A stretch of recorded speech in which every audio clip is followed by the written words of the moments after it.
টলিউডের সব থেকে বড় গোপন রহস্য তবে কি ফাঁস হতে চলেছে? জিৎদাকে কি শ্রাবন্তী ক্যারিয়ারের শুরু থেকেই মনে মনে ভালোবাসতেন?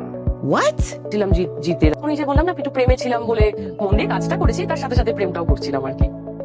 আর সেই পুরনো প্রেমের আগুনেই কি এখন জিতের সাজানো সংসার ফাটল ধরেছে? ক্যারিয়ারের প্রথম দিক থেকেই জিৎ আর শ্রাবন্তী মানেই ছিল সুপারহিট জুটি।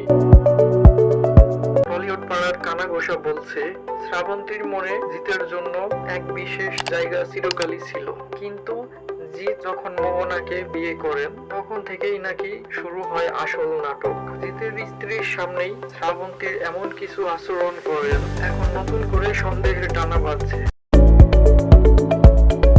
কিন্তু ভাই, সত্যিটা জানলে আপনিও ভিমড়ি খাবেন। শ্রাবন্তী জিৎ তাকে ভালোবাসে ঠিকই, কিন্তু সেটা প্রেম হিসেবে নয়, একজন বড় ভাইয়ের মতো। হোয়াট যারা ভাবছিলেন এদের মধ্যে কোনো লটর পটর চলছে, তাদের মুখে চুনকালি। শ্রাবন্তীর যখনই কোনো ব্যক্তিগত সমস্যা হয়েছে, জিৎ দায়ী সবার আগে বড় ভাইয়ের মতো পাশে দাঁড়িয়েছেন। আর জিতের স্ত্রী মোহনাও শ্রাবন্তীকে নিজের বোনের মতোই ভালোবাসেন। এই তিনজনের বন্ধুত্ব টলিউডের এখন বড় উদাহরণ।